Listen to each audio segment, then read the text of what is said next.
Jesus, there's no one like you. Jesus, we love you, ever adore you. There's no one like you. Jesus, we love you, ever adore you, Lord.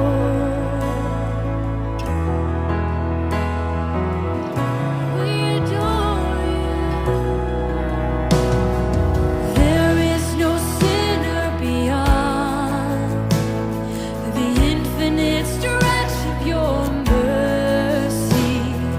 How can we thank you enough for how you have loved us completely? Jesus, there's no one like you.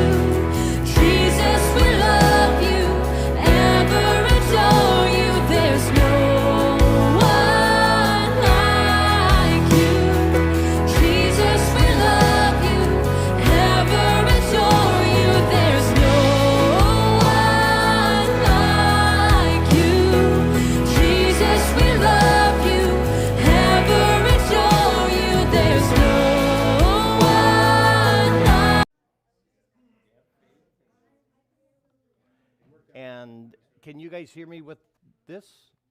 Boy, I can't hear me. Okay, I'll believe you.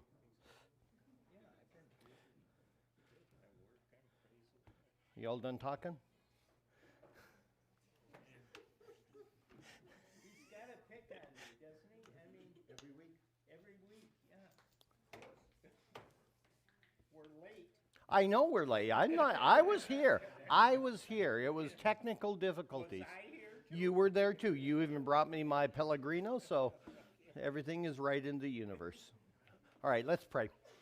Father, thank you for this opportunity to gather. I thank you for every one of these people taking the time out of their nights to come. And I pray that it's a hard passage, Father, so I pray that you'll help us to see it, appreciate what's going on.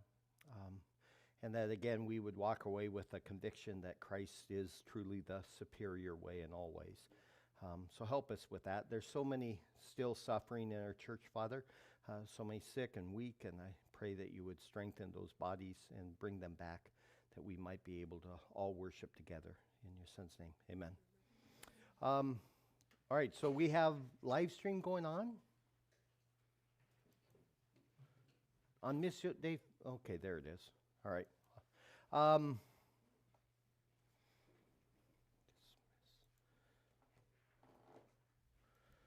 Oh boy, everything's popping up. Okay, we're not going to do questions. It's been a long week already. What day is it? Tuesday, yeah. And I've got a longer week ahead. So and if you guys didn't know, I got ill for a couple weeks.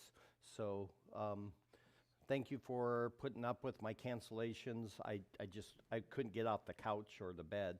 So we're going to just go straight into the book of Hebrews. We're in chapter 7.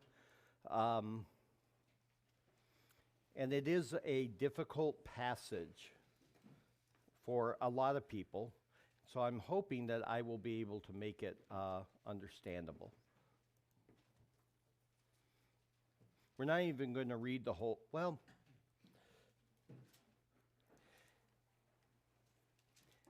yeah, we're not going to read the whole thing right now. We will just deal with the passage as we work our way through. I prayed, right? Just an indication of, again, how my brain's doing right now. Okay, so let's start off and get ourselves kind of warmed up. What is, somebody raise their hand and tell me what the main theme of Hebrews is? Christ is superior Christ is superior over what? over the law, the sacrifices, everything. Okay, so over the sacrifices, the law, the temple, the priesthood, everything. He's actually just superior over all things, right? Yes. And then what is the sub-theme? Somebody else. The sub-theme. Don't go backwards. Don't fall away. Don't apostatize. Don't abandon, right? So that's very important. If you keep those things, then you're going to be fine as you read through the book of Hebrews. If you don't persevere, if you fall away, he said, the writer we've seen already in chapter 6, in fact, that's what we last were looking at. It's a very frightening passage. There remains nothing but the wrath of God. You've abandoned the only way of salvation. Anyone who's got notes or they're quick to read backwards, what did the author of Hebrews just finish describing back in chapter 6?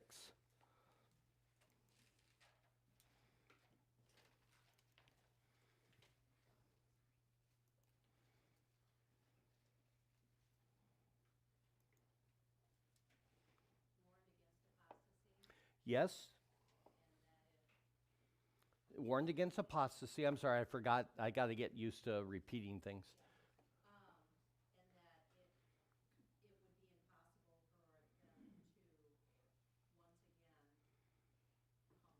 Yes, if you do apostatize, you're not coming back, right? But that's not what he finished dealing with.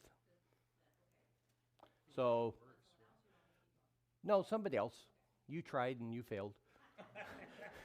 I kid.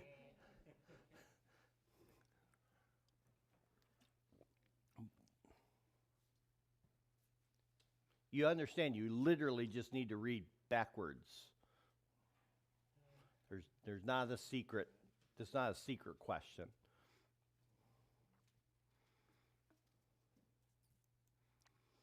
Yes, sir. Yeah, that Jesus is the high priest forever according to the order of Melchizedek, verse 20. And just above that, before that, Tim, what did he do as a priest? Where? Which Holy of Holies? Yeah, he entered the heavenly temple, the Holy of Holies, and there he basically made sacrifice, right? So he was the one who was able to come into the presence of God, and he did it as the high priest according to the order of Melchizedek. How many of you guys feel you could teach on Melchizedek? No, I'm honestly serious. I mean, how many, like, Jay, I know that you've done quite a bit of reading and study in Hebrews. Yeah, you've read a lot, right? Do you?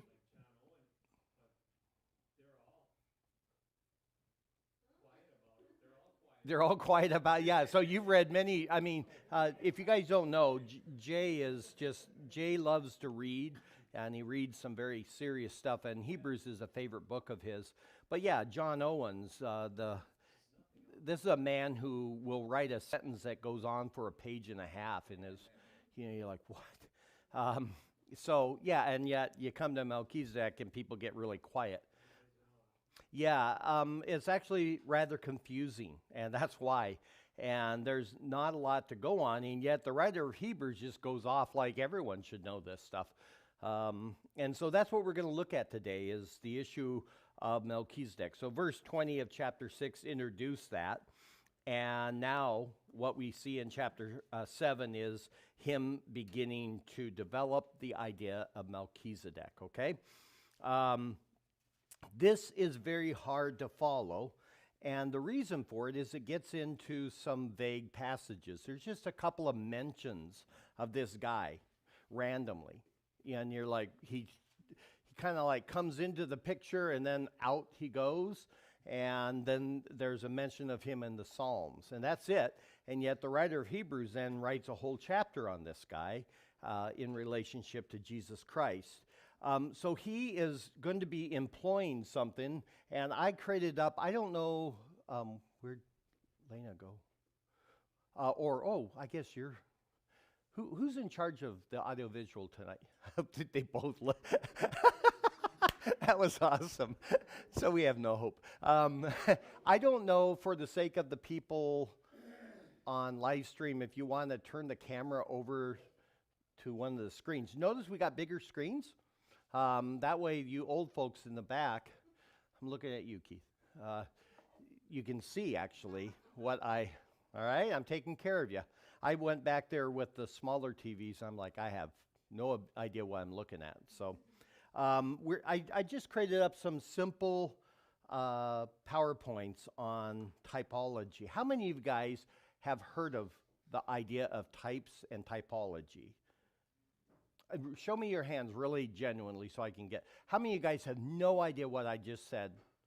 Okay, awesome. Then I was worried that I was going to bore people. I still might, but at least I might inform you. So he's employing in this section what's known as typology. And it's actually a fascinating subject. And what I'll do is I created up some PowerPoints, and they're only, hang on, I've got to go back to remember how to do this. Okay, they're designed to talk about, just introduce the subject, and please feel free to ask questions. If you have questions on this subject, this would be a time to ask them, and I can expand on it, okay? So typology. So what is typology?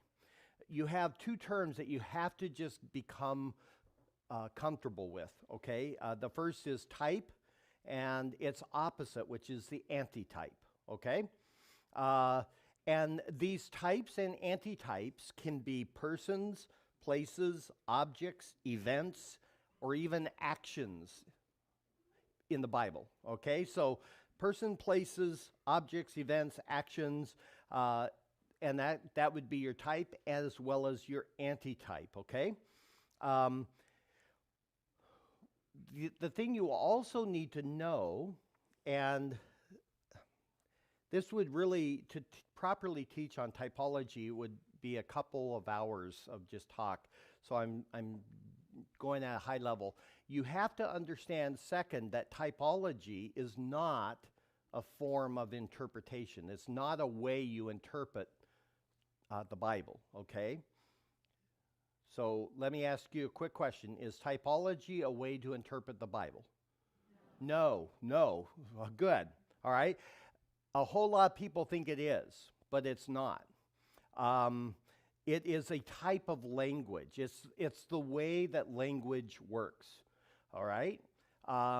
And just like allegory, you guys know what an allegory is, where you take something and that something is representative of another thing. And so you similes, metaphors, when Jesus says, I am the door, is he saying literally he's a door?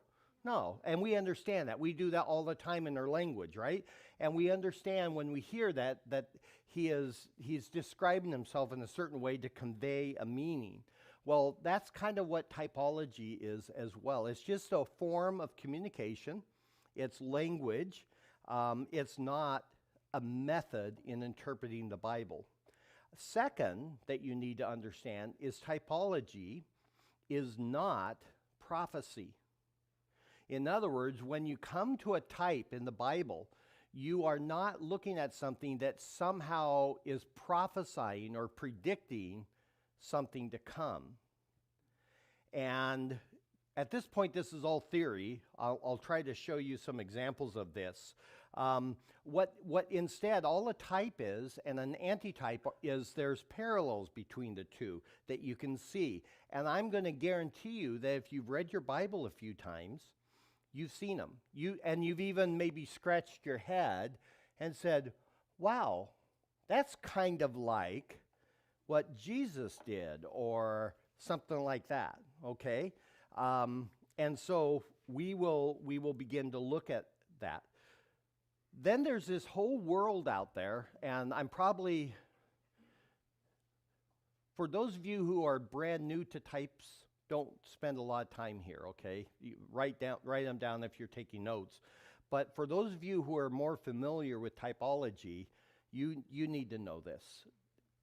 There's this thing called typological interpretation, and there's a lot of theologians who teach on this, and they try to make typology and a method of interpretation, which is typological interpretation. what that is it's a method of interpreting the Bible, and it rather than just a form of speech. You're tracking with me so far? A form of speech like, I am the way, the truth, and life, I am the door, I am the good shepherd. Those are forms of speech, right? And we understand what's going on there, even if we don't know the right word for it. That's not the same thing as a method in interpreting. That's hermeneutics, the fancy word. And what they do is they use the typological interpretation as a tool so that they can interpret Old Testament passages in a non-literal way. Okay, the key there is that it's a method so that they can now make the Old Testament say something other than what it's saying, because they're saying, well, this is typology, and we need to interpret it typologically. That's actually almost a direct quote from one guy. So for them, when they approach the Old Testament, they will take certain passages. Some of them will take almost the whole of the Old Testament, but most of them will take major sections of the Old Testament, and they will reinterpret it now in light of Jesus. So they'll say, this passage, we need to typologically interpret it in light of Jesus, and now the passage is all about Jesus. Now that sounds pretty cool because we want to learn about Jesus, but now that Old Testament passage that you always thought was about the Exodus and Israel being rescued out of slavery now becomes something else. It now takes on a new meaning. It now is the picture of Jesus leading the captives to sin free and ultimately bringing them to heaven. And the way they enter into heaven is they have to cross over what? The River Jordan, which is why you think about maybe the hymns you've sung, and you're going over the River Jordan, and you're like, I'm not sure maybe why we're talking about Jordan here. Well, it's because you're actually applying those hymns are employing typological interpretation, and now the River Jordan becomes a prophecy of death, and the promised land that Israel entered into now becomes a prophecy predicting heaven.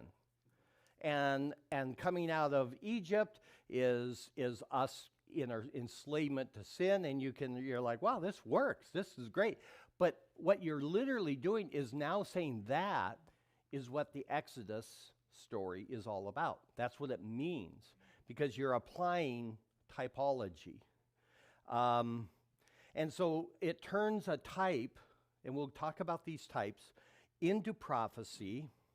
And the only way you can rightly understand them is through the New Testament and Christ, okay, or the Christ event. That's, well, you guys care. You'll care, George Eldon Ladd. And so, okay, so let me now talk about that. So we have, how do you handle types? How do you handle a type? Well, the type, remember, it's a person, place, thing, event, okay, in the Old Testament. And so you have up on the top left, type, and that's going to be represented by X, okay? Anyone who knows of an actual type that the New Testament talks about, tell me it. What's a type that the Bible says actually is a type?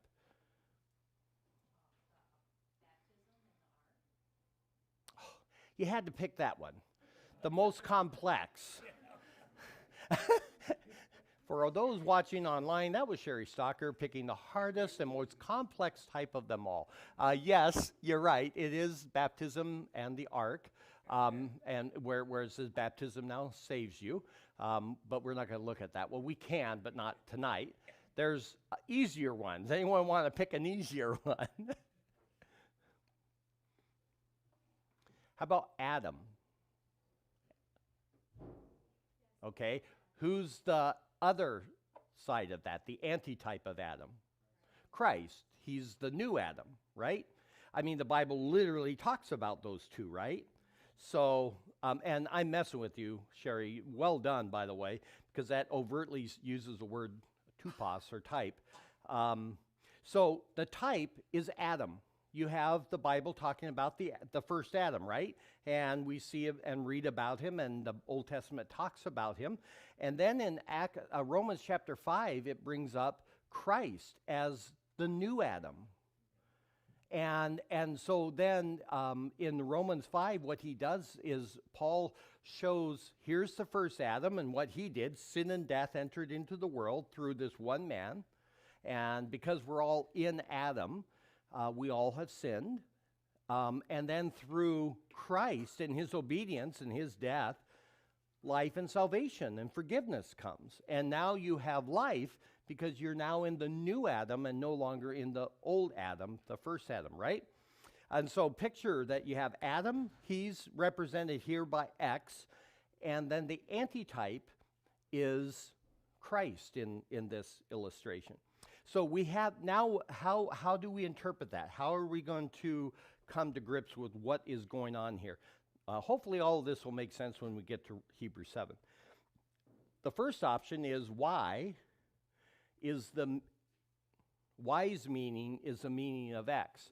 So in this situation, it would be that Christ, which is Y, right? He's the antitype, is what X actually meant. So when we are reading about Adam in the Old Testament, we're actually talking about who? Christ. Does that make sense? No. All right. The other option is that X's meaning is the meaning of Y, which means when you're reading the Old Testament and you're reading about Adam, it actually is meaning Christ. Okay, so the Old Testament Adam, the first choice is that the first line is that Christ is really what is going on in the garden. That doesn't make sense. The second one is that what we're really talking about is Adam when we come to Christ. When we look at Christ, we're actually looking at the first Adam. Does that make sense? No. How about this? The third one, which is the one I think is the proper way to look at, is that both X and Y, the first Adam and the second Adam, they have their distinct meanings, but they also point to each other. There's parallels. Can you see that? All right, so when you look at Adam, and maybe you didn't do it, but Paul certainly made the connection of, hey, just like through this first Adam, sin entered the world, through Christ, salvation came. Wow, there's a parallel there. Do you see that? But it doesn't mean that Adam goes away and somehow magically becomes Christ, nor does it mean that Christ goes away and it's all about just Adam. They both have their presence and their purpose and their meaning in the Bible. Hang with me. Now we can talk about Melchizedek very briefly. In Hebrews 7, he deals extensively with Melchizedek and connects him to Jesus Christ. And so again, applying what I just showed you, the first option is that Jesus is the meaning of Melchizedek in the Genesis story. Meaning, when you read about Melchizedek in Genesis, you're actually looking at Jesus. Okay, that's option one. Now, when we were talking about Adam and Jesus, we said no. Now I want you to think about, is that what's going on? That when you're actually reading about Abraham meeting this guy named Melchizedek, and that he was a high priest, and that he paid a tithe to him, that we're actually looking at Jesus, okay? The second option is that Melchizedek is the meaning of Jesus in Hebrews. That actually we're not talking about Jesus actually as much as we're talking about Melchizedek, and I think we all would disagree with that. The other option, which is what I think is the right way to handle things like this, is that Melchizedek and Jesus have distinct meanings, that there's this guy, his name was Melchizedek, and he functioned as a high priest, and he received a tithe from Abraham, and that in the New Testament, the writer of Hebrews draws parallels between him and Jesus. Do you see the difference? Do you see what's going on there? Whether you understand it completely or not, I just want you to begin to understand. If you don't accept the third option that I just showed you, then in some way or another, what you hold to is a typological interpretation. You think that these things are predicting something. And so I want you to understand that that's not the best way to handle it. And so before we talk about now we're going to talk about chiasms. Isn't this fun? But before we talk about the chiastic structure, what are some types? We had baptism now saves you. You mentioned that Peter uses. That's 2 Peter, right? It is first? Yeah, you're right. Yeah, I actually preached a whole sermon on it. That's right. That was a few years ago, wasn't it? So you have somehow the ark and baptism have some parallelism that Peter makes, okay? We have Adam and the second Adam, Jesus Christ. That's another type. There's actually only a very few number of types that the Bible actually calls types, okay? But maybe in your growing up, you've heard of other types that you think are types. And if you feel comfortable, throw one out. I probably have heard of them because I grew up in a church that loved types. Abraham offering Isaac, right? How many times you've ever heard that story? And here you take your son, your only son, the son whom you love, and you offer him. And then you have Isaac being a picture of who? Of Christ, right? Is it predicting the death of Christ? No, it's just, this was a real event.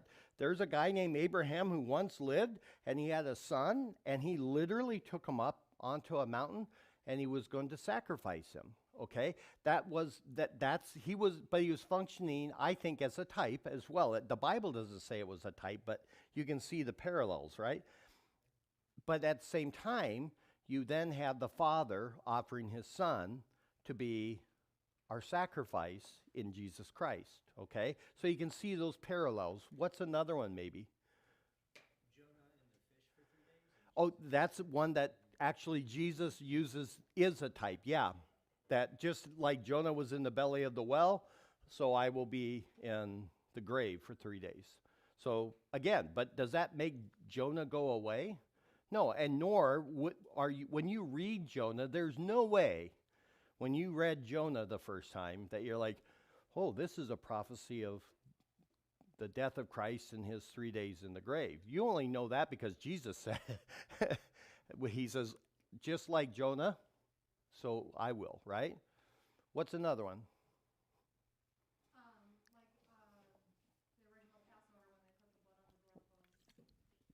doorpost. Perfect one, yes. The whole Exodus one is filled with types, okay? But yeah, so it wasn't enough to have killed a lamb. You had to apply the blood over right? Which means you have to have faith that God knows his stuff, and he says, look, angel of death's coming, you do this, and he will pass over you.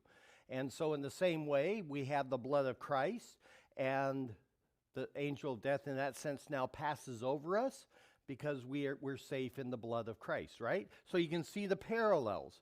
But in no way, shape, or form should you look at the Old Testament passage about the Passover and the angel and say, oh, that's predicting the death of Christ and how that will save us from God's wrath. Anything else, just out of curiosity? Looking to the serpent. That's one that the New Testament brings up as well. Yeah, you remember they made the brazen serpent, and anyone who looked on it would then be healed if they got bit. And so then Jesus says, in the same way, I must be lifted up. And the idea is you need to look upon me and believe that I too can take, if you will, the sting of death.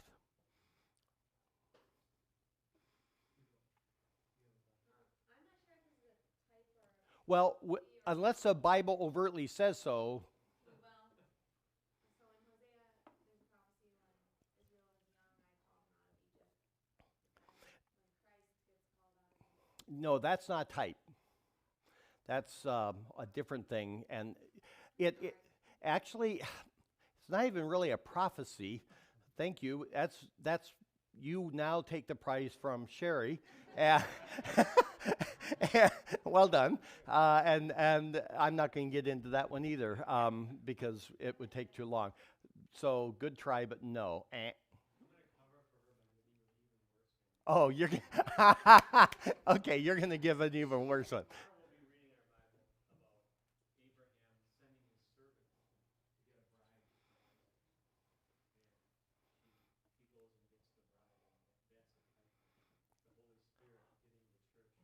Oh, that's a picture of the Holy Spirit.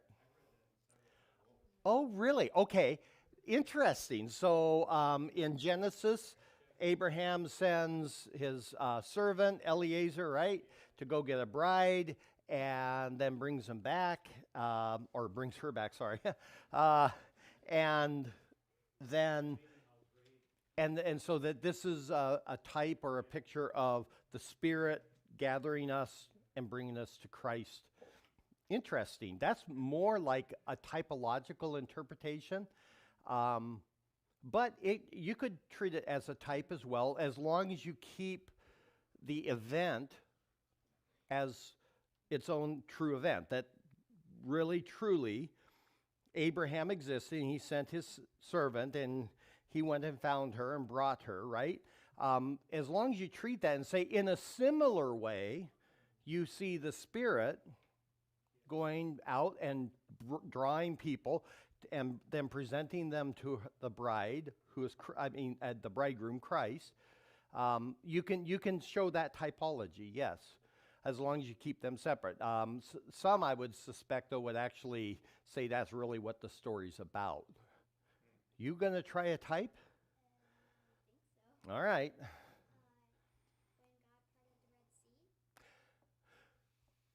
Okay, so what's the New Testament opposite of that? The parting of the Red Sea. I don't think so. No, good try though. Okay, so can you see though that you start, what I talked about with the Exodus event, the whole thing is a type. You can say, yeah, in a similar way like Moses, like I remember a man once, I was talking to him, and I said, isn't it amazing that Moses, after all the things he went through, he was not allowed to enter the promised land? And I said, for me, it's such a sharp reminder of how serious God treats sin and obedience. And that there was a bit of grace because he was able to go up onto the mountain and gaze into it, but he's not going to get to go in. At the same time, the Lord takes him, and he enters into the presence of God, so I don't think he minded that much. And the man interrupted me. He said, yeah, but he couldn't have entered the promised land. And I said, what do you mean? And he said, it was impossible for him to enter it. I said, why would you say that? And he said, because he's the law. I'm like, what? I wasn't tracking at that point with him. He's like, yeah, Moses is the law, and the promised land is salvation, and law can never bring you to salvation. And that's why he was kept out of the promised land, because he was the law. Only Joshua, by the way, do you know the New Testament name for Joshua? Jesus. It means just Savior. That Joshua was the only one that could bring the people in.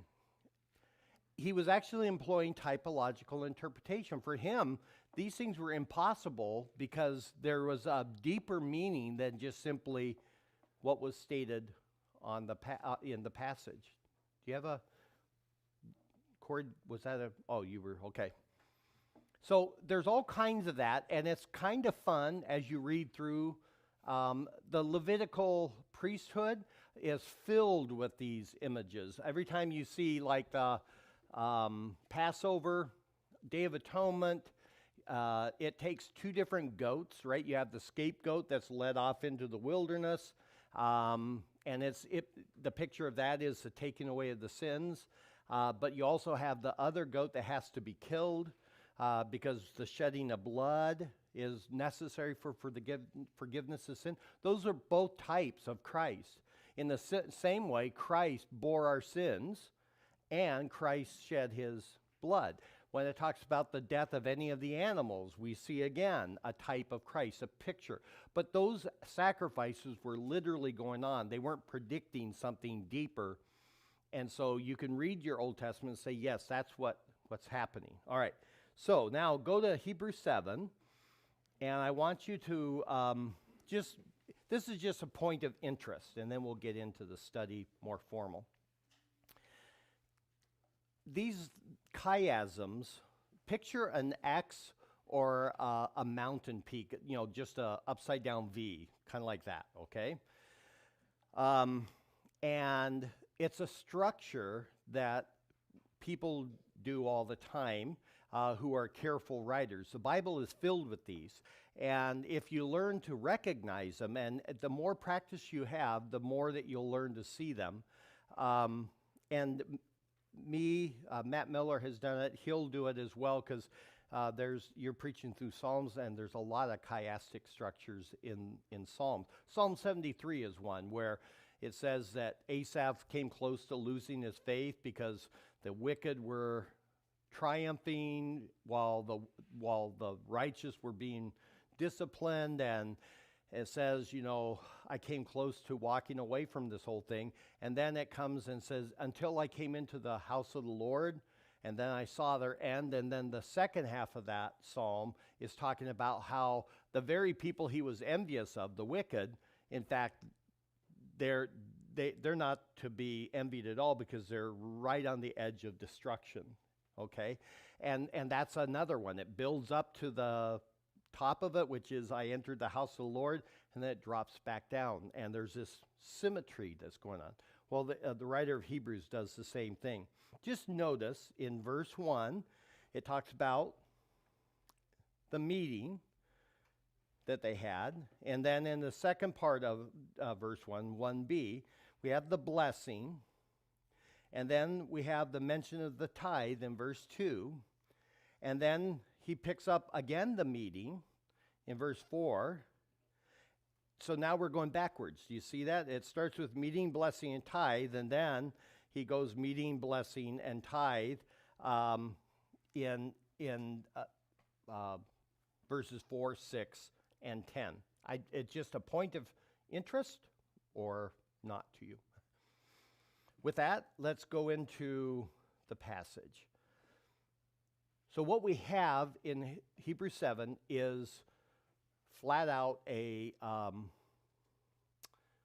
type and an antitype, and that's what he's going to do. So in verses 1 through 3, somebody out loud read verses 1 through 3. Okay, you got to do a lot louder.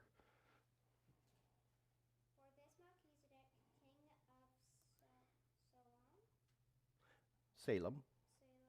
priest of the Most High God, who met Abraham as he was returning from the Slaughter.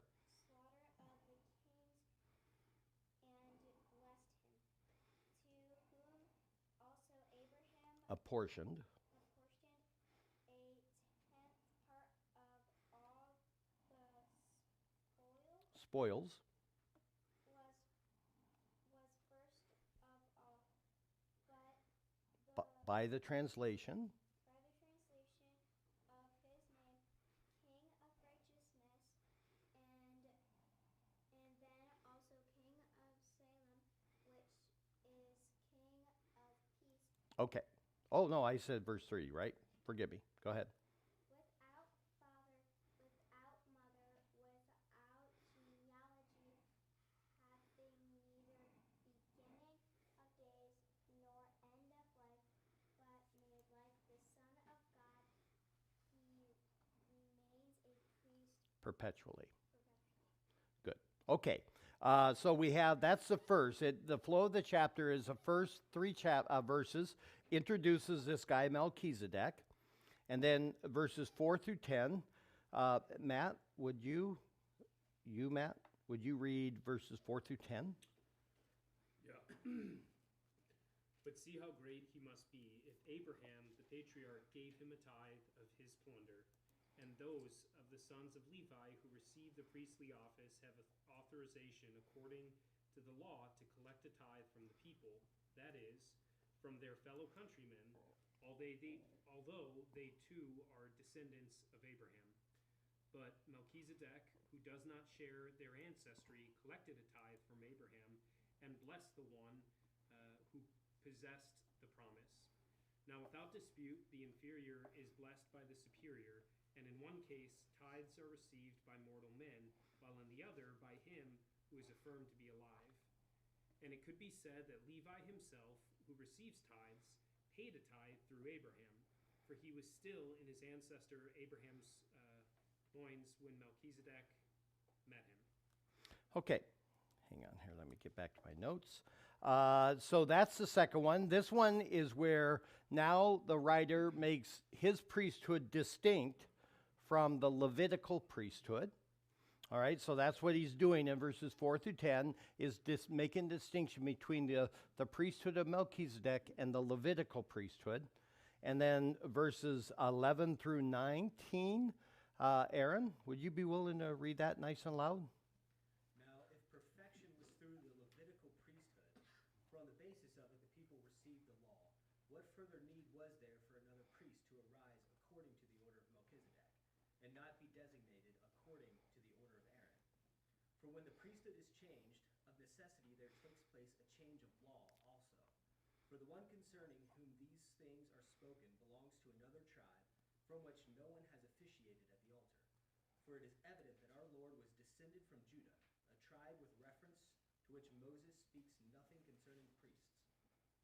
And this is clearer still. If another priest arises according to the likeness of Melchizedek, who has become such not on the basis of a law of physical requirement, but according to the power of an indestructible life. For it is attested of him, you are a priest forever, according to the order of Melchizedek. For on the one hand, there is a setting aside of a former commandment because of his weakness and uselessness. For the law made nothing perfect. And on the other hand, there is a bridging in of a better hope, through which we draw near to God. I lied. It's all the way to the verse 28, the end of the chapter. And inasmuch as it was not without an oath, for they indeed became priests without an oath, but he with an oath through the one who said to him, the Lord has sworn and will not change his mind. You are a priest forever. So much the more also Jesus has become the guarantee of a better covenant. The former priests, on the one hand, existed in greater numbers because they were prevented by death from continuing. But Jesus, on the other hand, because he continues forever, holds his priesthood permanently. Therefore he is able also to save forever those who draw near to God through him, since he also lives to make intercession for them. For it was fitting for us to have such a high priest, holy, innocent, undefiled, separated from sinners, and exalted above the heavens, who does not need daily, like those other high priests, to offer up sacrifices, first for his own sins, and then for the sins of the people, because this he did once for all when he offered up himself. For the law appoints men as high priests who are weak, but the word of the oath, which came after the law, appoints a son made perfect forever. Thank you. Well done, especially being set up like that. All right, so this last section is now him showing the Melchizedek priesthood is superior. So he introduces Melchizedek. He makes a distinction between the Melchizedek priesthood and the Levitical one. And then he spends the rest of the chapter showing that the Melchizedek priesthood is a superior one over the Levitical one. How many of you find yourselves somewhat either, and I don't mean this in a negative way, just kind of like bored or confused or wondering what is the big whoop? What's the big whoop? Okay, that's a theological term, big whoop. How many of you guys are kind of like that, like, Well, I got it the first time, right? you got what? The fact that the difference between the priesthood of Melchizedek versus Leviticus, I understood that the first time, so you're reading it again. Yes. Just like it's reaffirming it. Yes. Okay. Anybody else have a comment on how you respond to this? Because This is God's holy word. Okay, that's probably a better. Yeah, no, I'll take that. That you're like, you're missing something, or, yeah, that's what I kind of mean by big whoop. I'm like, I must be missing something because I don't care that much. Isn't he showing that, No, we're not trying to figure out what he's showing. We're trying to ask, what's your response when we just spent that whole time reading that chapter where you're like, man, this is awesome. yeah, good. Thank you, Sheriff. All right.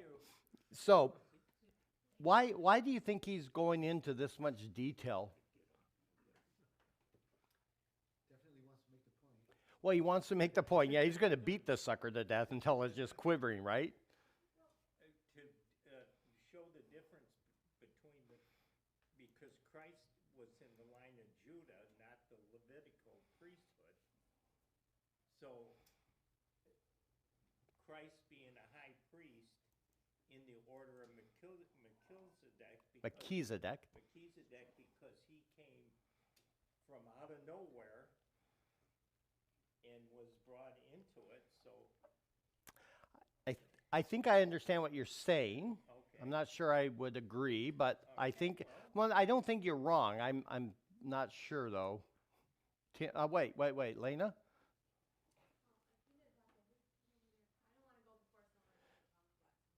Go ahead.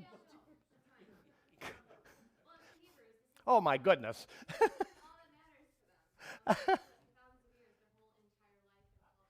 Yes, that's the answer. What's the answer? What? Look, if you're not going to listen the first time, we. Who's he writing to? Hebrews, who are Jews, whose whole life is built around what? The Levitical priesthood. And now, you can say, okay, he's the better word, and he's better than Abraham, and he's better than Moses, but we still got to stay with this temple because that's where our sins get taken care of, because the line of Levi is the means by which we bring our sacrifice and get forgiveness. And so he is going to rip it to shreds and show that, look, Levi and the Levitical priesthood had a place and a time, but Christ has now replaced that, and his is one that's a superior priesthood. So you and I, the real struggle, the reason we are, in our mind, we tend to say, what is the big deal? Is because we're not Jews. And we didn't grow up going to the temple. I was trying to do that in some small way, even in my sermon Sunday, of we tend to read the New Testament Gospels as Gentiles. We don't realize how Jewish those books are and what's going on and the background. And to us, what's the big deal about in Solomon's porch and the way the temple is there? It was their life. I mean, it was the very anchor of their being. And that's why when Christ said, the temple is going to be destroyed, and he was talking about his own body, but also the temple, they freaked out when they heard that. The temple's going to get destroyed. And when 70 AD came and the temple was destroyed, there's never been since that time for a Jew a way to be made right with God. You guys understand that? Since 70 AD, no Levitical priesthood, no Holy of Holies, no holy place, no place to make offering for their sin. So for the last 2,000 years, they have been without that. And so they've had to come up with all kinds of creative ways to address that. And the various subgroups of Jews in the various synagogues have that. And yet we look at it and we're like, well, you don't need the temple anyhow because you have who? If you have Jesus, right? But they don't have Jesus. And the temple is everything to them. And so you just have to understand that's why the writer of Hebrews is doing it. We happen to be a bunch of Gentiles who don't really care that much, but we're going to learn it tonight. Okay? So he introduces Melchizedek. He's talking about a passage out of Genesis 14, verses 17 to 20. I probably can read that quick enough.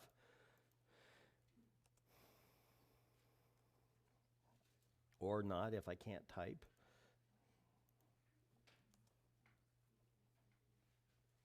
Oh, goodness. So then, this is talking about Abram. He wasn't even called Abraham yet. Then, after his return from the defeat of Chedorlaomer, and the kings who were with him, the king of Sodom, went out to meet him at the valley of Shavah, which is the king's valley. And Melchizedek, king of Salem, brought out bread and wine. Now he was a priest of God Most High. He blessed him and said, "Blessed be Abram of God Most High, possessor of heaven and earth, and blessed be God Most High, who has delivered your enemies into your hand." He gave him a tenth of all. That's it. That's all we know about this guy. All right? And again, a whole chapter in Hebrews about him. So from the first 3 verses, just people call out, what do we know about him in Hebrews 7, 1 through 3? King of Salem. Okay, so you're done now for not like just, okay, King of Salem. He was the priest of the Most High God. I don't know. I'm still in the wrong chapter. It says priest What are you laughing at, boy? I'm still in the wrong chapter.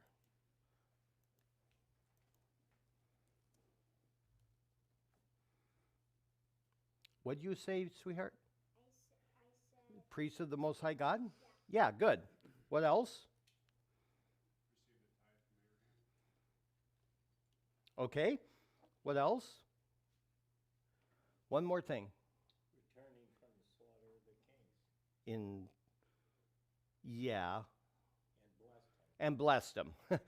Okay, yeah, and we know that Melchizedek blessed Abraham. Okay, and so just a few quick comments on this. We know that he's called the king of what? That from that word Salem is the word that we get shalom. Okay, which means peace. In the most simplest sense, it means peace, completeness, well-being. But it means, so he's the king of Salem, which is also where we get the word shalom. But it's also likely the same place as what? Do you know? Anyone know or want to guess? Jerusalem. Yeah. So already you see something very intriguing there, right? You're like, oh, he was the king of Salem, which later on in the days of, yeah, he's got to be Jesus because, yeah, no. You can go home now. I got this thing's working. You can just leave. Second, he's a priest of the Most High God. Just a little tidbit here. This is the very first time in the whole of the Bible that the word priest is ever used. So it just kind of wanders in here. Yeah.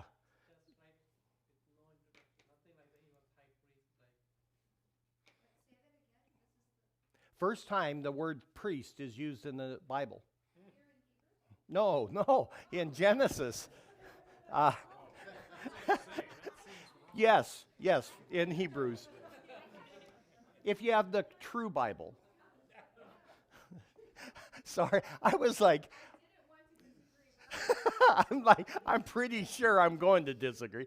Oh, I understand your face now. I'm like, why is this so hard for you? Yeah, no, not Hebrews, in Genesis. Okay, he is, this is a person who is a faithful man, a man of power. He was the king. Back in those days, you didn't have nations. I don't know if you knew that. in those days you had city-states. And so that's why you're a king of Salem, and that would be a large city, and some of the surrounding maybe small villages, and you'd have the king of Sodom and stuff. They're all just kings, but they're not like kings like you might think in the Middle Ages or something like that. He's a faithful man, but he was made a priest and a king. Now, when thinking about him as a priest to God, anything come to your mind? Here it is, the very first time in Genesis where the word priest is ever used in the Bible. And it's this guy who's the king of Salem. Any thoughts to that? Or questions in your mind that come?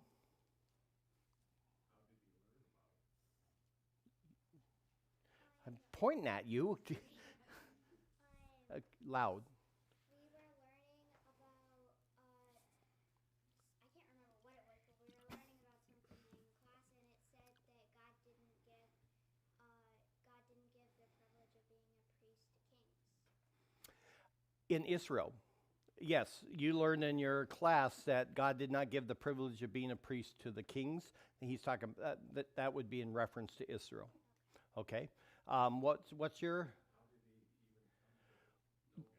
Okay, yeah. Who is this guy, and how? Yeah, how did he come to know him? What else? Any other questions on that?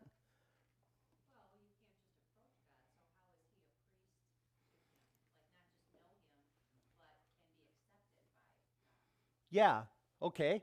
Anybody want to build off of that to something maybe even behind and underneath that? There is, at least there implies there's some sort of an organized religion because he's a priest. And apparently everyone knew he was a priest. What else? Boy, that whole row is quite the...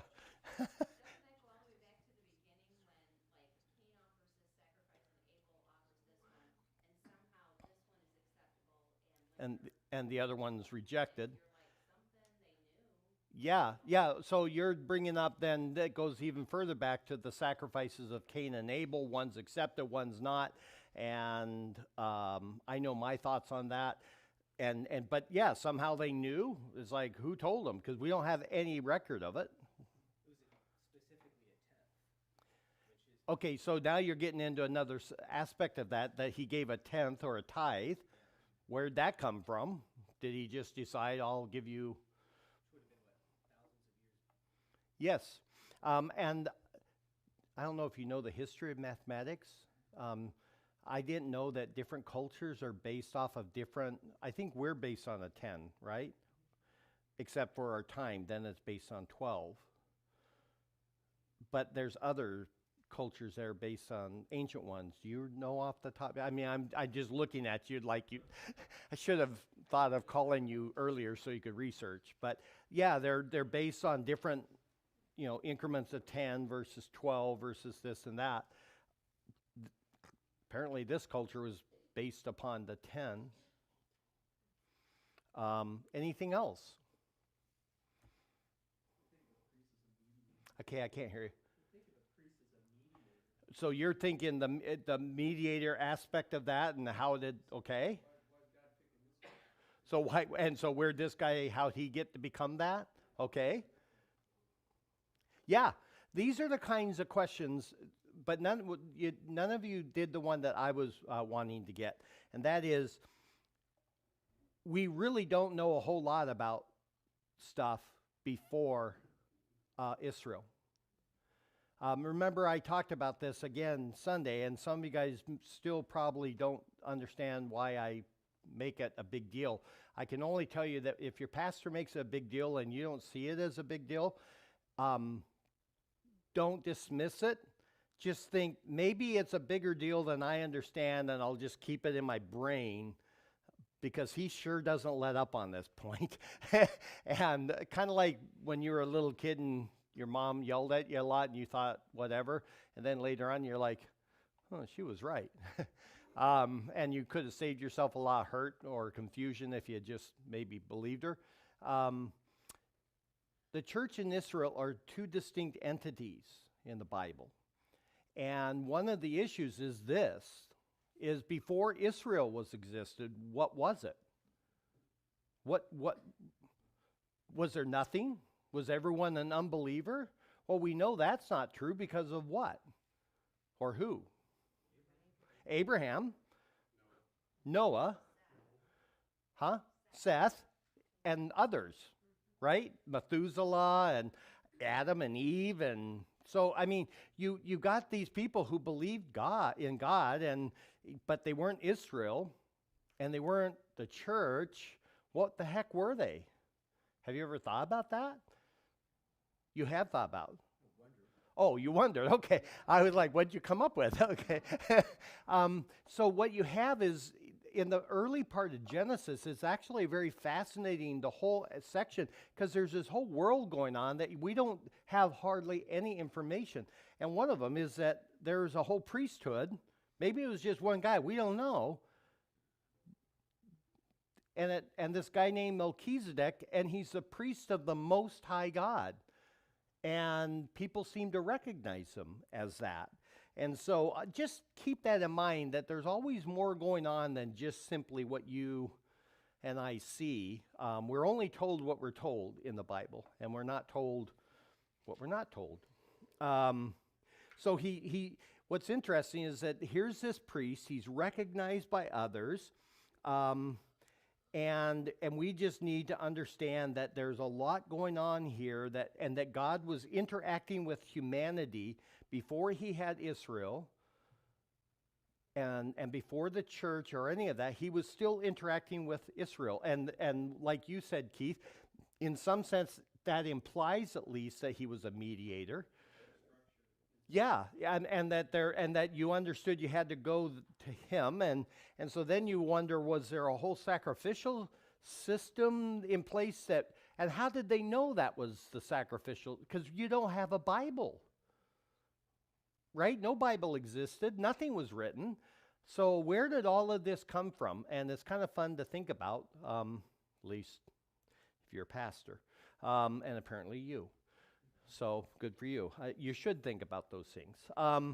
It also gives us a sense of how things worked prior to Israel. We can say that they worshipped God, but we don't know how. We just know there were worshipers, and there was right and wrong, and there was sacrifices, because we have what you pointed out, Sherry, with the like what Cain and Abel did, and that some were right and some were wrong. And the interaction between humanity and God seems to be different than, and it almost seems like it was more personal, hands-on. I'm kind of nervous to say too much, but you've got stories of Abraham, and he's just sitting there, and all of a sudden 3 guys come walking up, right? 2 of them are angels, and the third is who? Huh? Christ. Yeah, I'm glad you said Christ. If you said Jesus, you're wrong. Jesus wasn't born yet. But Christ, the Son, the second person of the Trinity, shows up. And next thing you know, he's making a meal and doing all this, and then they're saying, well, we're going to go destroy Sodom. And then he gets into this debate with them. And so you have this idea that there was a much more personal interaction with the creation with God before that. We have out of nowhere then this priest shows up. We have Abraham giving them a tithe. And so there is this sense of how worship, that there was this involving of the giving of tithes. Abraham somehow knew he was supposed to do it, and the proper thing is to give him 1/10. Stuff like that. So we have him blessing Abraham. That's worship. Again, what all was said, we don't know. What can we draw from the idea that he gave the tithes from Abraham? What can we draw from that idea? Did I say he gave I meant he received tithes from Abraham.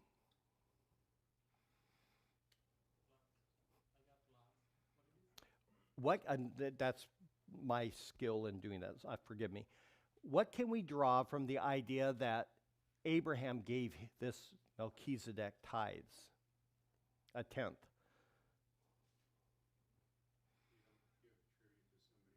Say louder. Very good. You don't give tribute to somebody who's lesser than you.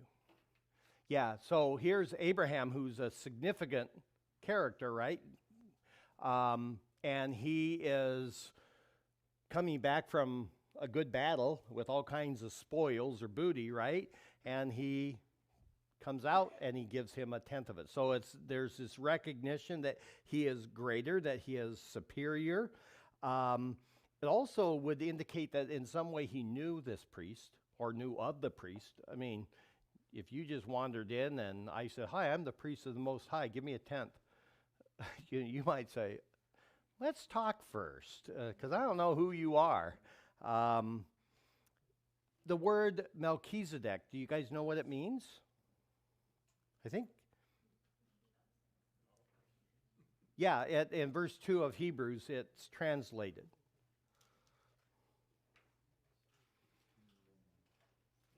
Yes, Claire. Nope.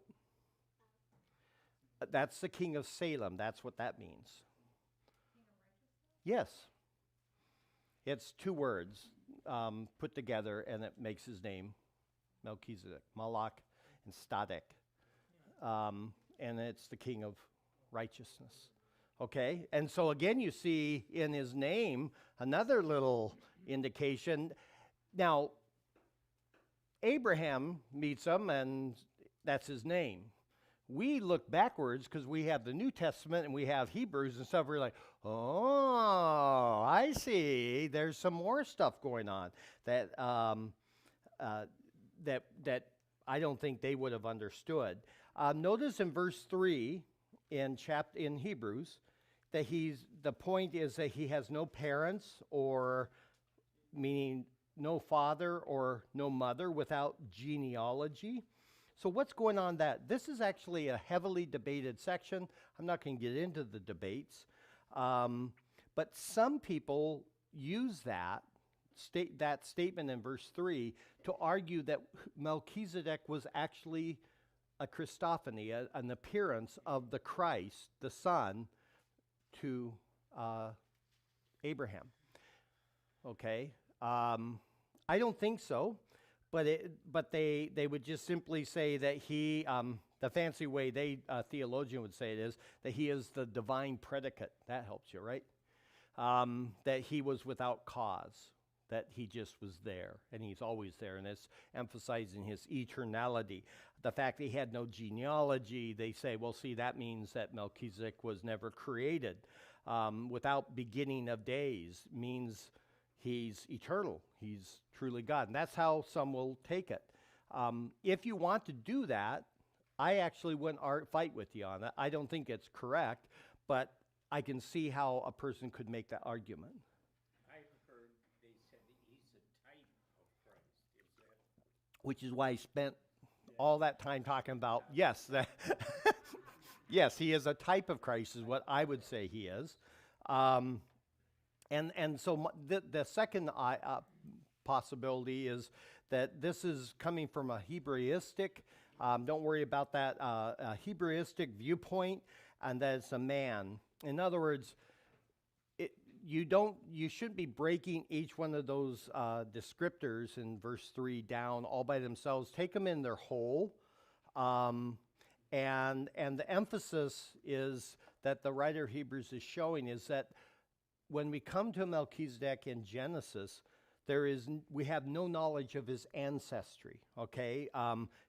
We don't know anything about him. We just know that he is a king and that he is a priest of the Most High. Why would ancestry be important to a Jew with regard to priesthood? Yeah, that he's there of. What tribe do you have to be from to be a priest? Levi, right? And so it's very important to know ancestry. And yet here's this priest, and we're told nothing about his ancestry.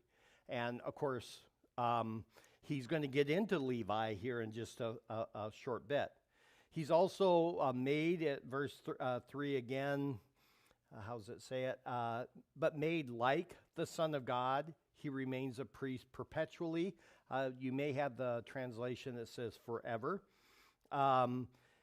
So he's made like the Son of God. This is done in a positive sense, meaning that he becomes like Jesus.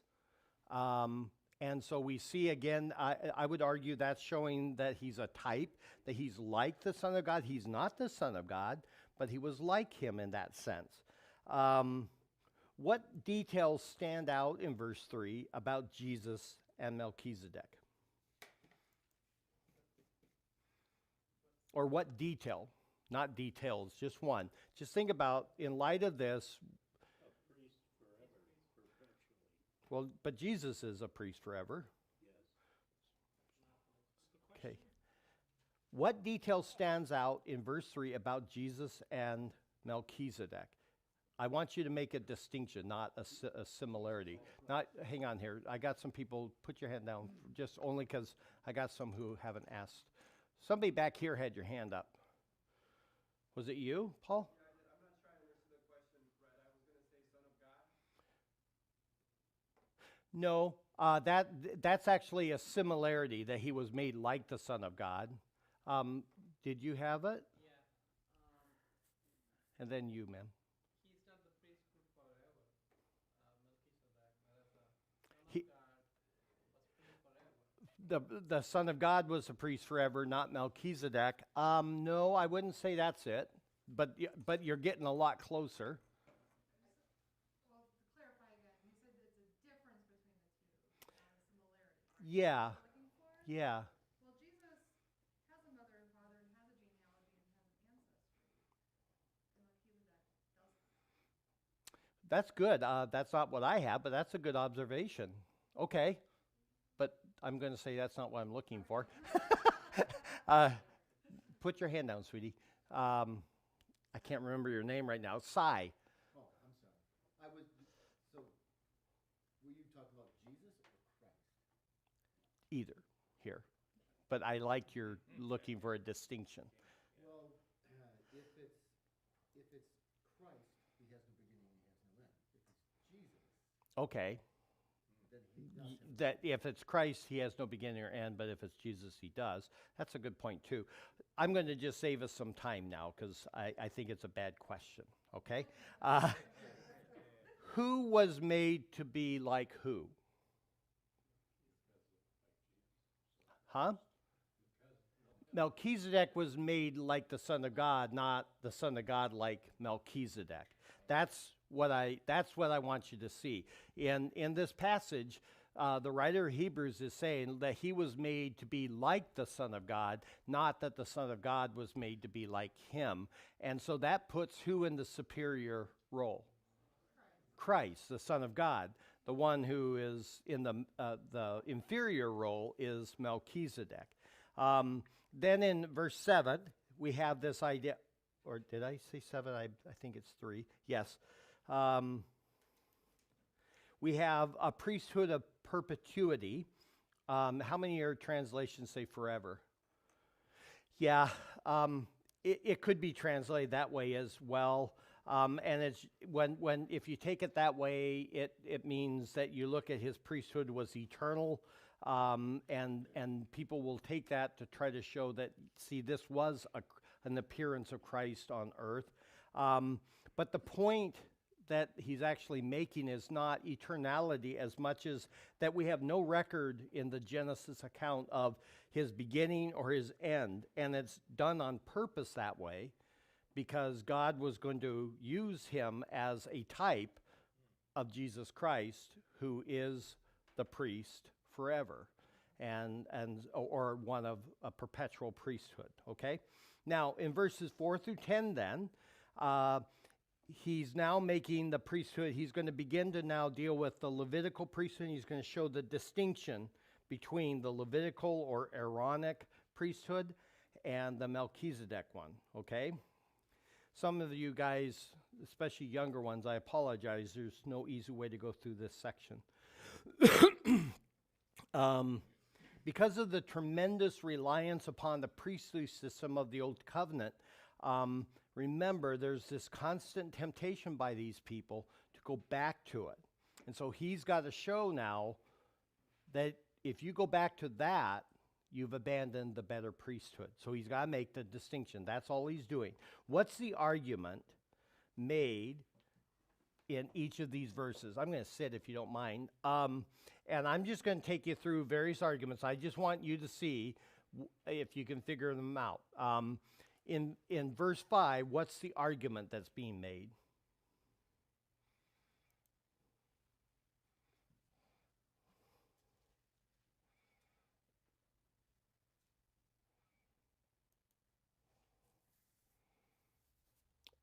It's not a deep one.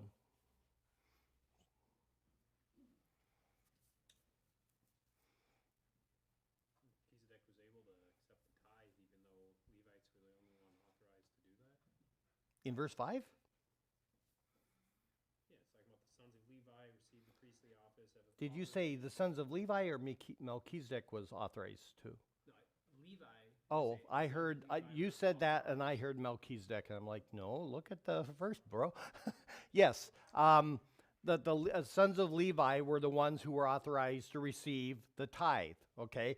They had, the sons of Levi had that authority to collect a tithe, okay? The purpose of that point is then to make the argument of verse 6 all the more stronger, okay? Now, who is the patriarch of the sons of Levi? Abraham. And what's he doing? Tithing. Okay? And yet his offspring have the authority from the sons of Israel to receive a tithe. So what he's showing is, look, just like they had that authority, so what do you do with their forefather, Abraham, the great Abraham, when he runs into this priest, he's actually giving the tithe to him. That's what his argument is, okay? So here's this Melchizedek guy, even though we don't have anything about his genealogy and stuff, doesn't matter. He was in a position where he could collect rightly a tithe. The second argument is in verse 8. What is it?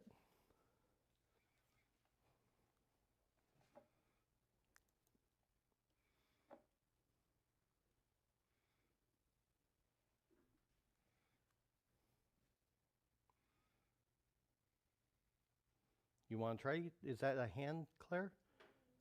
And are you going to guess, or you think you know? You think you know, then let's try. I'm going to hit you in the head if you're wrong. No. In this case, mortal men receive tithes. Yes, but you got to give meaning to that.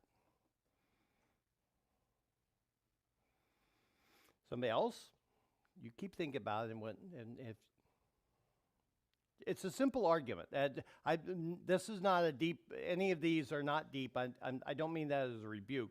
Some of you, I think sometimes you're like, that's too simple of an answer. Sometimes it's just that. It's just the simple answer. You want? Mortal men, talking about the Levitical priesthood, how they died. Yeah, they're mortal.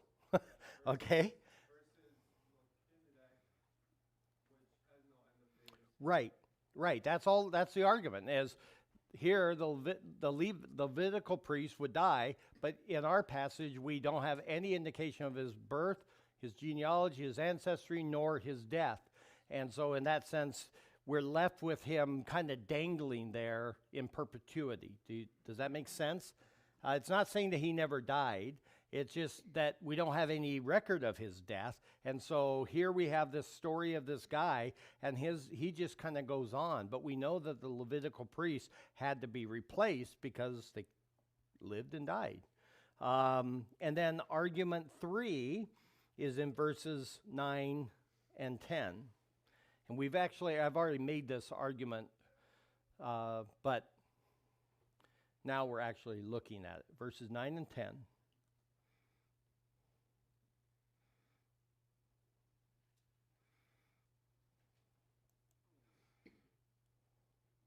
Yes?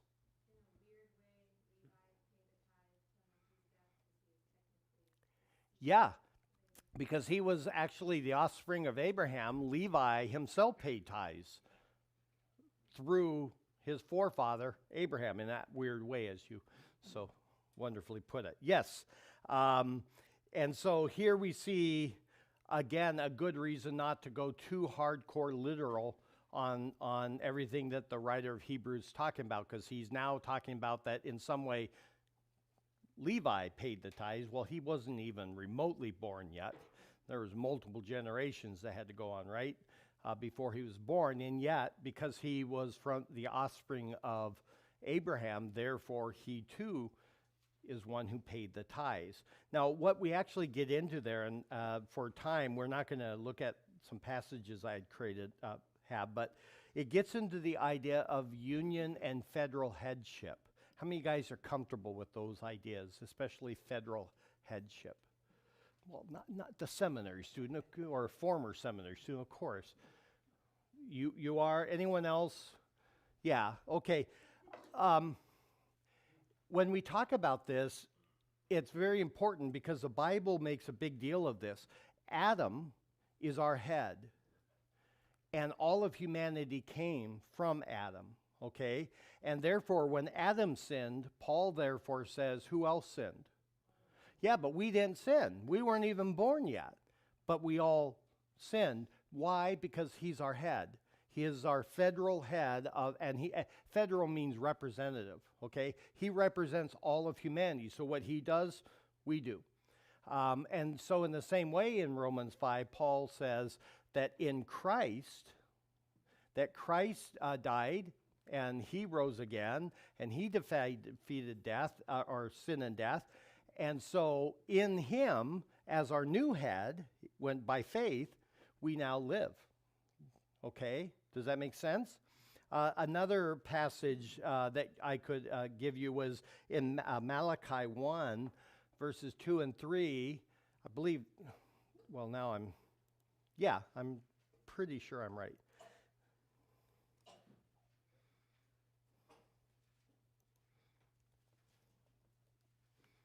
Oh, my goodness, my keys are not working. Yeah, how have you, I have loved you, says the Lord, but you say, how have you loved us? Was not Esau Jacob's brother, declares the Lord, and yet I have loved Jacob and I've hated Esau. And Paul brings that up in Romans 9. Is he talking about hating Jacob and Esau? No, he's actually talking about them as heads of their families. And so Jacob was Israel and Esau was the Edomites. All right, and so he's like, I've shown the grace and I've made covenant with you, this group of people, and I've chosen not to make covenant with Esau and his offspring, which is a hatred, is an actual hatred. So it's not that just those two individuals, but actually their whole offspring that are affected. That's what you have going on here. We have an example just in our own then of Abraham is the head of Levi, and so therefore what Abraham does, Levi also did as well. Now in verses 11 to 25, we come to the last part of this chapter. It shows that Melchizedek, therefore, is the priesthood, the superior. So he's shown an introduction to Melchizedek. He's then shown, look, the Levitical priesthood, the Melchizedek ones are different. And one of the key ways is we see that the Levites actually paid tithes to this other priest, not the other way around. And so now he's going to show, he's just going to finish it out with him being superior.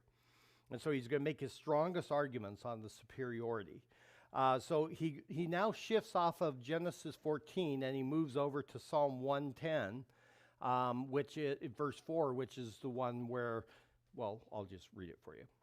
Psalm 110, verse 4.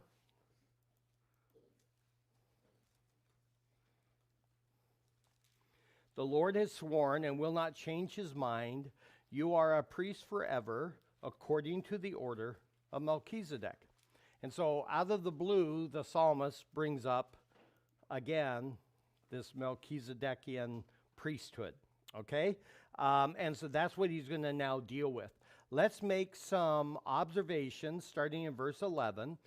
And you guys just kind of call them out. It's very simple. About the Levitical priesthood.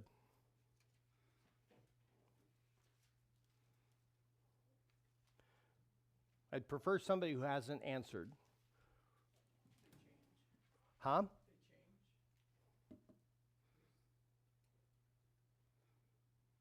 I don't know. Let me get back to the passage.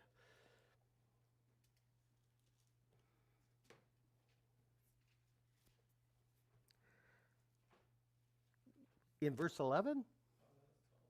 Oh, verse 11 is our first one.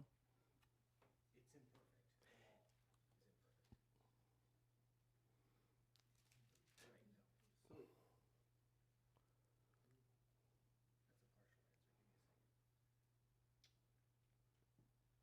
Give me a second. So what's interesting here is if Melchizedek, if you join his distinction that he wasn't a priest forever, right? If he was in perpetuity, there are a couple instances in 11 and 17 that, like the order of Melchizedek, you're a priest forever. That's where I'm kind of getting confused. Okay, I don't think I'm tracking with you. So you've now managed to confuse me. That's okay. Go for it again, and let's see if I can. So earlier on, you were talking about Melchizedek. We didn't know that much about him, right? Right, and he had that priesthood of perpetuity. Right. But in 17 it says, you are a priest forever according to the order of Melchizedek. And then in 11 it says, with further need was there for another priest to arise according to the order of Melchizedek.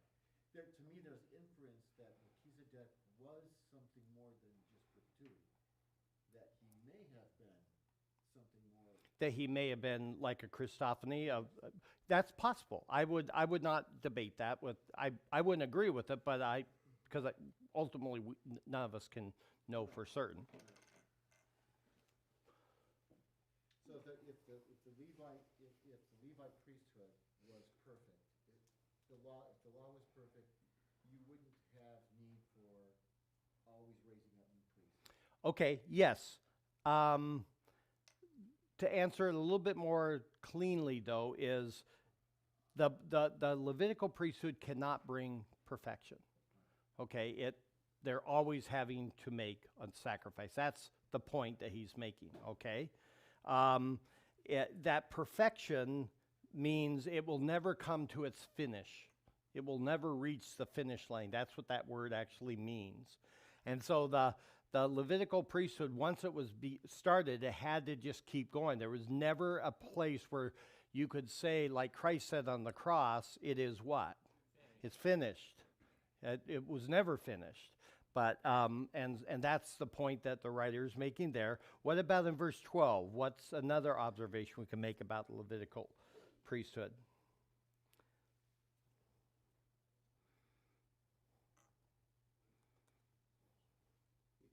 If you have a new priest in Christ that is forever, there's no need for the law or the Levite priesthood. You got all of that in verse 12? If I'm reading the right one. So when the priesthood is changed, of necessity there takes place a change of the law. Okay. So yeah, if through Christ, right, being the new priest forever, you have no need of the law anymore or the Levites. Okay. Yes. Yes, you're doing very good. I'll make it a little bit different though, okay? The thing about the Levitical priesthood is it belonged to which covenant? The old or new? Davidic covenant. Not Levitic. There was no Levitic. The old Mosaic covenant. Mosaic, Okay. the new covenant. Right. So it requires now a change in the law. Okay. Why?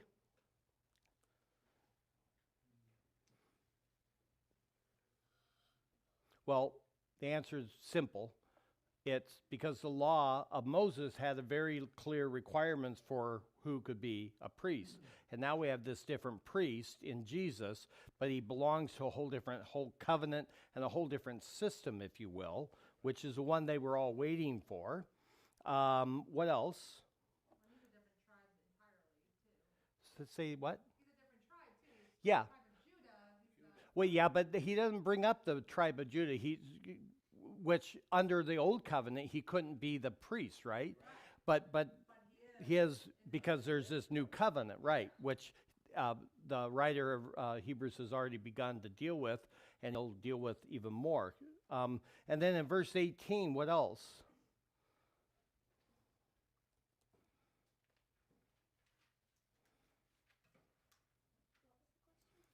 We're still looking at just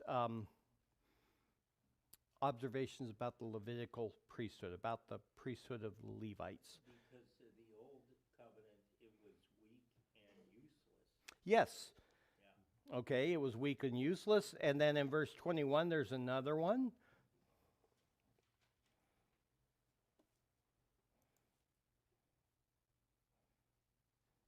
I mean, you can literally read the first part, then you'll have the answer.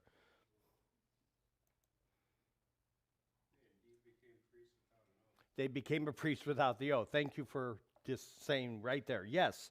How did they become a priest? They were a member of the tribe of Levi. Yeah, they just got born a priest. All right, they didn't ask. And there was no oath. Okay. And then finally in verse 23.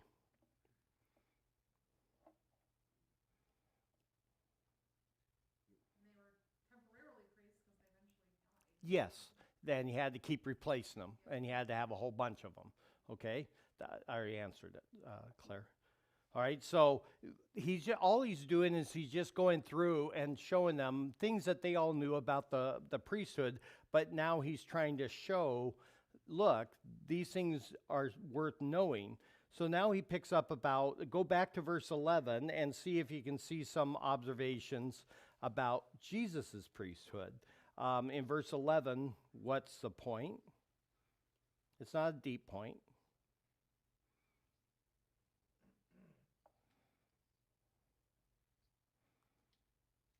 The new priesthood, not designed to the order of Aaron. Yeah, it's a different one. It's separate from the Levitical one. Okay? In verse 11, it also then implies that the Aaronic priesthood has been replaced, because here he's got a different one going on. In verse 12, what about that? This one will be a little bit harder because the term I'm looking for is not used. In fact, I'm tired, so I'm going to answer it for you. It's a change of covenants. Right. Okay, but right. So we're right back to what we had just said before about the Levitical, just the flip side, that there's a change of covenants. The Levitical priesthood belonged to the old covenant, and we're now under the new covenant with the new priesthood, is his point. It was in verses 13 and 14. See if you can see what the point is here. And here, this is picking up on your idea about him being from the tribe of Judah.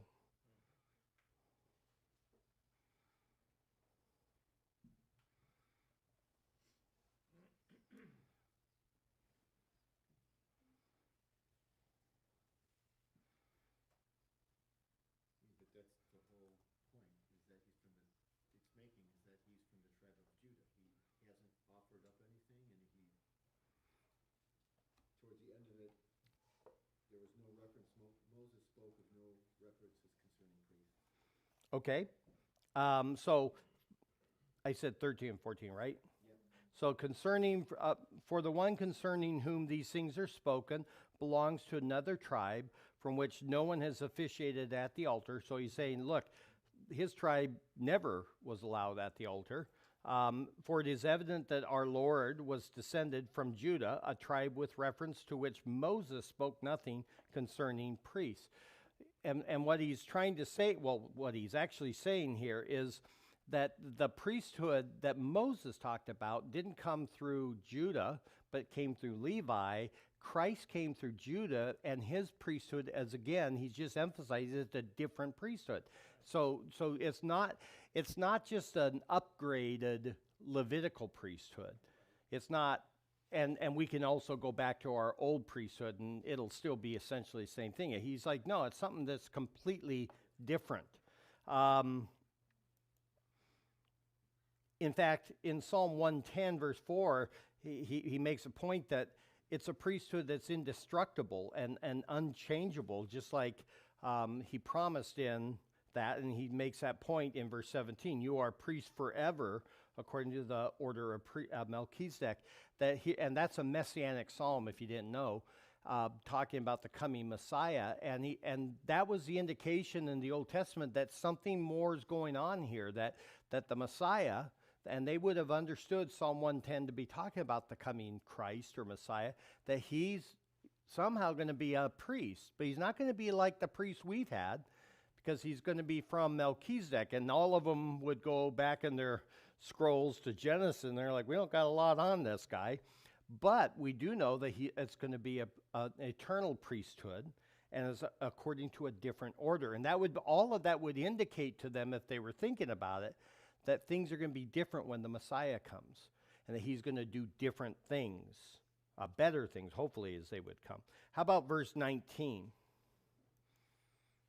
About the priesthood of Christ, or Melchizedek.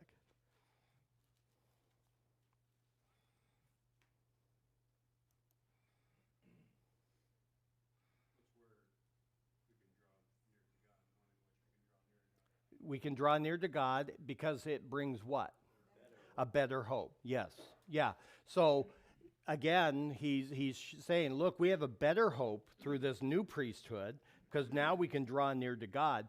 Again, if you're going to go back to the Levitical priesthood as a Jew back then, what could you not do? Yeah, you're not allowed in that place. Only one guy, the high priest, is allowed in there, and that's once a year. Nobody's drawn near to God through the Levitical system. But through this one, we have a better hope because we can now draw near to God. And then verse 21.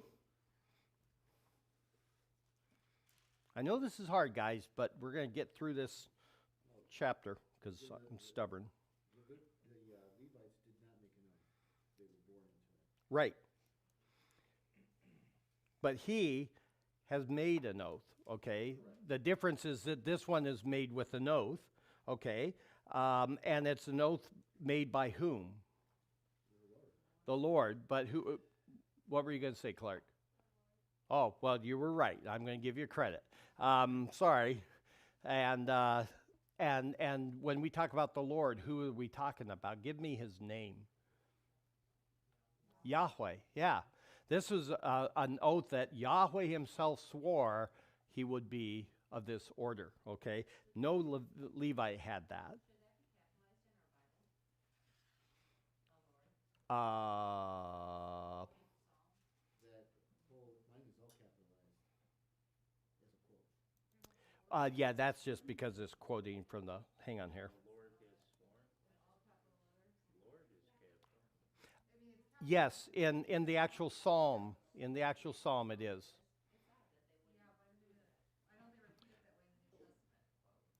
Well, I don't know. Hang on here, let me get back there and I'll look at how.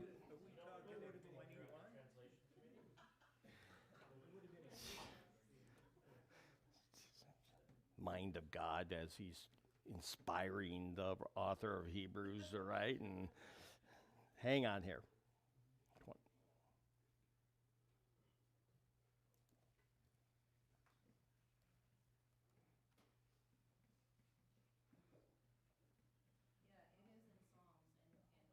Yeah, it's kurios, and I don't know why they didn't capitalize it. It means Lord.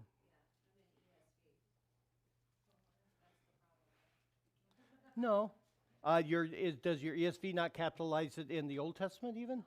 Yeah, they same with the New American Standard. Yeah. What? It's a different word, isn't it? Kurios would be the New Testament. Yeah, Adonai, they would have done, actually would have been Yahweh in the Old Testament, yeah. And it was actually Yahweh. Okay. I'm flipping between so many different screens, so forgive me, I'm getting dizzy here. Okay, verse 22. Because of him, what also is true? Okay, Claire, and then you're done for the evening. Jesus has become Guarantee? the guarantee of a better coach. Yes. So nice reading of the now. So somebody tell me what she just said. You're right. Well, yeah. So he brought a what kind of covenant? A better covenant. Yes. So I'm just wanting you to change your word order there. Okay. Yeah. So with him comes this better covenant, and who's the guarantee of it? It's him. Then in verse 24.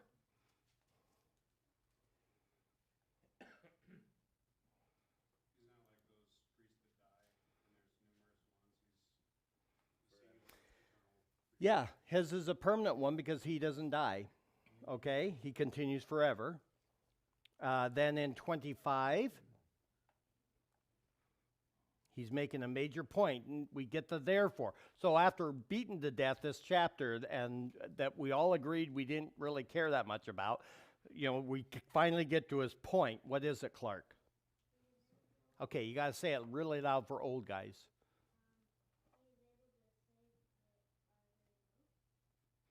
I have no idea what he said. Oh, yes. Very good. So he's the only source of true salvation. All right? Because in him, through this new priesthood, intercession is now going to be perfect and permanent. He's never going to be asleep. He's never going to fall and die or anything else. So now he brings all of this to a conclusion in verses 26 to 28. Let me just read those really quick. For it was fitting for us to have such a high priest, holy, innocent, undefiled, separated from sinners, exalted above the heavens. Do you see what he's doing there? He's just piling up. And he's doing that on purpose. Again, we're just modern American Christians. We don't care that much. But to a Jew, this means so much. All of these are wonderful descriptors of this high priest, that he's exalted above the heavens, who does not need daily, like those high priests, to offer up sacrifices, first for his own sins and then for the sins of the people. Why? Because this he did once for all when he offered up himself. For the law appoints men as high priests who are weak, but the word of the oath, which came after the law, appoints a son made perfect forever. So he's actually beginning to tie together several themes in Hebrews. He's already talked about the son, right? And that the son is superior and stuff like that. So he's starting to draw, I don't know if you're noticing that, but he's starting to pull these various little tendrils that he's discussed in Hebrews. He's starting to bring them all together and tie them up more tightly. So you can see he just gave this wonderful list of all these things that are true about Jesus, but the key point is in verse 28, that the law can only appoint people who are sinners. That's the best it can do. And therefore they're weak in themselves, so they have to make their own sacrifice for sin, right? But Yahweh declares through the oath this one who is the Son, perfect forever. And so here's the point of this whole section. This is all he's then would look at. If he was looking at these Hebrews rather than writing the letter, he'd say to them, so why go back? Why go back to that? All right? And so for you guys, again, you may still be confused a bit about Melchizedek and understand that he was a type, and there are parallels between him and Christ that the New Testament draws out, and that's all that's going on. But understand that in that the Bible is showing that Christ is very different than what the Jews had through their own priesthood. But they cling to that because that's safe. It's that safe way. The closest thing I could tell you that's like is there's a woman at Grace Community Church who, when she gave her testimony for baptism, I used to be in charge of baptism at Grace. And back in the 70s and 80s, every church had an upper room. You just had to have a place called the upper room, kind of like you had to have a fellowship hall. And we had this thing called the upper room, which was an upstairs room. And if you wanted to be baptized, you had to go to the upper room. And then my job was to meet with all of you and hear your testimony. And I would reject probably 9 out of 10 people. Most of them had no idea why they wanted, because they were trying to get saved through baptism or something. And then I would instruct them. But this one woman, I remember her testimony was that she had been coming to Grace for about a year. She was a devout Roman Catholic, and there's a large Roman Catholic church just down the road. And she started coming after she'd go to Mass, and she'd do all of her things, confession, everything, then come over because John was teaching the Bible. And she just wanted to know. And the priest wasn't doing anything, so she showed up there. And at some point, she heard and understood the gospel and was saved, but she could not yet make the separation from the Catholic Church yet.